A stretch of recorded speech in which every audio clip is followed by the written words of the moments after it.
Last round of the GRENKE Chess Classic is over, and the GRENKE Chess Classic is over actually. So, actually the last move, so to speak. And we talked to Peter Leko again, of course, who's been very helpful this week for all the comments, commenting the games, and after the games, going through the games with us again for our YouTube channel. Last round, 4 boring draws. What do you think? The first match that was over, Meyer against the German match, Meyer Bluebaum. What do you think about that game? Well, I agree that there were 4 draws, but not 4 boring draws. 4 very, very interesting, exciting games. Really, we have seen extremely good chess. And the Meyer Bluebaum game was quite interesting from theoretical point of view because both players managed to surprise each other, and they ended up being out of book right on move 6 or 7, and the position was very creative. Both players had shown high class, and finally the repetition of moves were absolutely correct, justified. It looked like Black has some idea at the end to try to go after the White King, but this was just an illusion. And if would have Matthias tried it, then probably he would have lost the game, because White had this great resource of bringing back the queen to b4. So the draw was fine. It was really an interesting game. Okay. Another interesting game. Oh, this is your move. Okay, let's have to come up with something nice, I think. Second game of the day, Ifan against Naidic. What can we say about that game? It was a very interesting strategical battle. We have seen the French defense, which Arkady already played in the first round against Maxime Vachier-Lagrave. That time it brought him a sensational victory in the first round. Now Hu Yifan was not as ambitious as Maxime had been. She was playing quite solidly. It seemed like Black managed to get a normal endgame, because usually in this French defense, if in this type of variation you end up in endgame, it's usually unpleasant, but this was an improved version for Arkady, and we know Arkady, he is always trying to be ambitious, and he was trying to create something out of this endgame. Then at some moment he was forced to give up an exchange, but it was probably part of his plan, just to make things even more complicated, and he had full compensation for the exchange. It was not exactly obvious even for us that what is really happening, that who is trying to win. Probably it's dynamically equal endgame, but practically speaking it was easier to play with the black side. Arkady had very nice grip, his knight was and his structure was really intact. So he was trying, but Hu Yifan played some couple of very accurate moves, and she had enough counterplay on the H file, and finally it was a logical outcome. Okay. That was a good answer, I think. Next game to finish between 2 heavyweights, Magnus against Vachier-Lagrave. Did Magnus have somewhere winning chances, you think, or was it really equal all along? I don't think that it was equal all alone, but it was a very high-class game. Starting in the opening, it was a so-called typical Najdorf, but after a couple of moves, they entered some quite new territory with a lot of finesses by Maxime was not trying to create counterplay on the king side, but was trying to break the structure on the queen side, which usually is the stronger side for White in this structure, after the exchange on d5. And it was all about a question of time. Can Magnus stabilize? If he stabilizes, then he has an advantage. If Maxime gets his counterplay going, then he has all kinds of move per move ideas. I felt like Magnus played very nicely in the early phase of the middle game, because this rook fb1 and then knight d2 provoking b6 and then coming back with the knight to b3 was really high class. Once you see it, you might think wow, of course this is obvious, but it's not obvious at all. After that, he certainly had a pressure. He had a couple of different options. Maybe he also got carried away because he got excited by this idea to exchange on c5 and then go for this b4 break.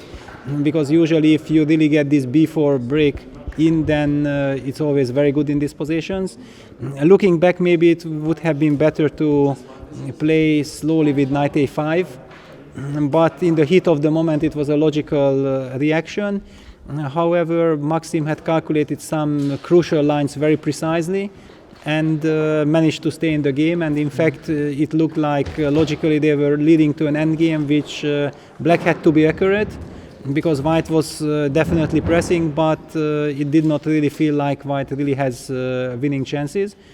However, then we witnessed some beautiful king maneuver to the king side. Black was pinned forever. However, it looked like white is not able to break through. But Magnus still find this rook b6, bishop a6 idea when Maxim had to be precise, and he showed real precision with this king e7 move, showing high class, and then the game was basically correctly drawn. Okay, we have one more game, longest game of the day. Fabio Caruana against Levon Aronian, who also already won the tournament in the 6th round, after 6 rounds already. So you would expect maybe something, well, okay, you shake hands after a couple of moves, perhaps. Can you describe that game? Is there a word to describe that one? Is insane enough to describe that one, what happened in that game? Well, to start with, I was not expecting a quick draw for sure, because yes, Levon had played a brilliant event, he has already won the event, but I think this even more motivated Fabiano to do something with the white pieces, because if he already cannot win the tournament, then it would be very nice to finish the tournament with a victory over the winner of the tournament. So I was really looking forward to this battle. I expected that Fabiano will try everything in the opening to put pressure on Levon, because that was his chance. This also guaranteed us a really interesting game, and that's what we got.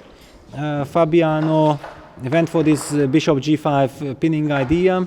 We have seen a lot of nice nuances. Some breaks in the center, then Fabiano sacrificed the pawn in order to try to seize the initiative. Then Levon was reacting very precisely. It seemed like objectively white should have been not pushing that much, just take back on e5, and most probably the game would have ended relatively easily in draw. But Fabiano was still motivated, he wanted to pose some problems, and exactly that's where suddenly problems for him started. And after blundering this incredible c7, c5 move, which basically trapped the white knight on e6, it looked like this is just incredible blunder from white, and basically looked like he might have to design. As he also confirmed in the press conference, he was thinking about it, but decided that, okay, let's make a few more moves, clearly in total embarrassment, because this is not the way you want to finish the tournament.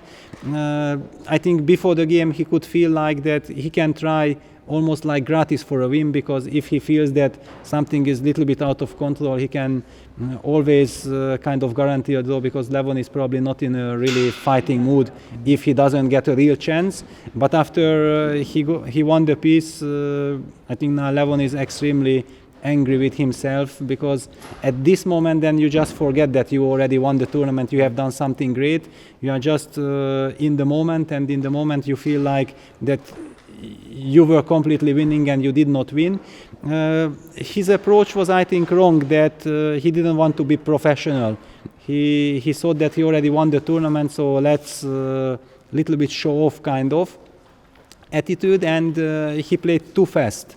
He played too fast, and what he was doing was objectively good, but it was simply unnecessary to give Fabiano any kind of counter chances, because he was piece done.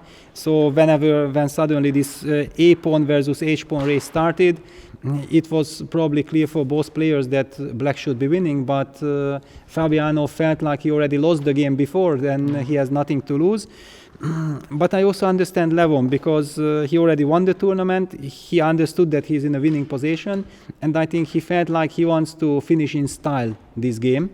And when they both queened the pawns, it was very aesthetical that first white queened the pawn with a check, and then black makes a move with the king, and there is nothing that can stop the a2 pawn of queening on a1. This is really very aesthetic, and I guess from far away Levon thought that that's it.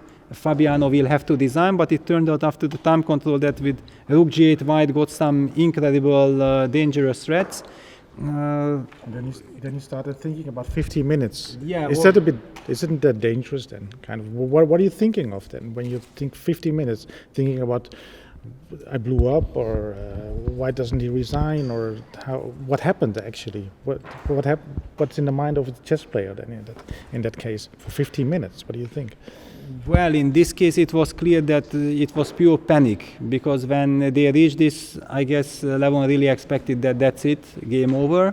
And then suddenly you are faced with rook g8, first 10, 15, 20, yeah, probably first 10, 15 minutes you think that, okay, let me just calm down, it cannot be, I'm probably having some blackout, I should have easy win. And then you start calculating, and then you calculate some natural moves, and suddenly you realize that the natural moves don't lead to an easy win. In fact, they don't lead to win at all. Then you start wondering what is happening, and you get completely confused. And we could see on the live stream, on the video, how Levon's face turned red. He really got very nervous. He was really frustrated, and finally, he actually almost lost it. It was a miracle that after queen a5, as he admitted, he had missed this queen g3 check, and he was barely hanging on. Of course, it would have been a total injustice if he would have lost that game, because he played, he didn't really make any mistake, objectively speaking. But it was a very scary moment. Instead of queen a5, in fact, it turned out that queen e1 was a win. But it wasn't so easy to spot it over the board, and if already Levon is thinking for more than 50 minutes and he cannot spot it, then it shows how difficult it is. And finally then Fabiano was the one who in the last moment of the game was trying. Suddenly also the psychological advantage was on his side. He understood that he has always perpetual check, so he's not risking anything. Why not to try to pose even more frustration to Levon, because okay, he just was piece up, he was so easily winning, and now the situation is out of control. White has everywhere draw, but then Levon already kind of calmed down and he calculated very precisely and forced the draw. And now for sure Levon is really angry and embarrassed of himself, but probably after a few days he will calm down, because he has played brilliant chess at the GRENKE Chess Classic. He has won the event anyway with +4 score. However, if you have a chance to win 5 in a row, it should be a fantastic feeling, but nevertheless he won 4 in a row, and that should be already good enough. Yeah, it was a great event for Aronian, of course. It was overall, I think it was a great event, some fantastic games we've seen this week. You have to make them. Yes. Yeah, great event, great games, a lot of fighting chess, I think. We saw the first half with Hu Yifan kind of dominating almost the tournament. The second half he only scored 1 point, and Levon with his flow, so to speak, of 4 winning games. Great tournament, also for the audience, for all the chess fans, and also for professionals like you. Yeah, GRENKE Chess Classic 2017 had been a huge success. I mean, we have witnessed fascinating fights, many resultative games, but also the draws had been extremely hard fought. Usually when you have so many resultative games, there are also many errors, but the more the players are fighting, the more they are willing to take risks. It's automatic that they make mistakes. So I think this whole tournament idea with Karlsruhe and Baden-Baden, with the Open, with 1,200 players at the Open, really inspired the players. So it looks like a very good formula, and I'm really looking forward to see that more often in the future. Do you think a field with 8 players, Magnus said in the press conference, this is quite a short tournament. For him it's a bit too short. Is 8 players a bit not enough players? Do you think 10 players is the ideal format? Okay, ideal format is always a difficult question because every format has advantages and disadvantages. The point was that the tournament was so interesting, so exciting that we could have been following it for another 7 more rounds. So clearly for the players who were not that successful, like Magnus, he could feel that since he missed chances in the first 2 games, then it was very difficult for him to fight for the first place. It's clearly some slight disappointment because you feel like if there would have been 2 or 3 more runs, then you would still have chances to fight. Levon with this 4 winning games in a row, steal the show, and at the end nobody had even a theoretical chance to catch him. I think that's a little bit frustrating for a player like Magnus because, okay, Magnus, if he's not winning the tournament, at least he wants to make sure that he's fighting till the last moment for the tournament victory. But I think this game, Magnus Carlsen against Levon Aronian from the second round, which turned out to be a crucial game for the whole tournament, since if Magnus would have won that game and he was kind of 1 move away from the victory, then probably it could have been a completely different event. Then Levon goes back to -1 after 2 games and Magnus is +1. Levon might start winning the games, but Disa might, and we know that in sport this doesn't count. What happened, but the only consolation for Magnus is that this game where he missed the win was such a brilliant game. I mean, it was pure art. So you can forgive yourself not winning such a game because after all it was wonderful. Yeah, wonderful is the right word, I think, for the wonderful event we had this year. Thank you very much, Peter Leko, for the wonderful comments here in the press conference, in the commentating, and also after the rounds. We want to thank you very much and hope to see you again next year. Yeah, thank you very much as well.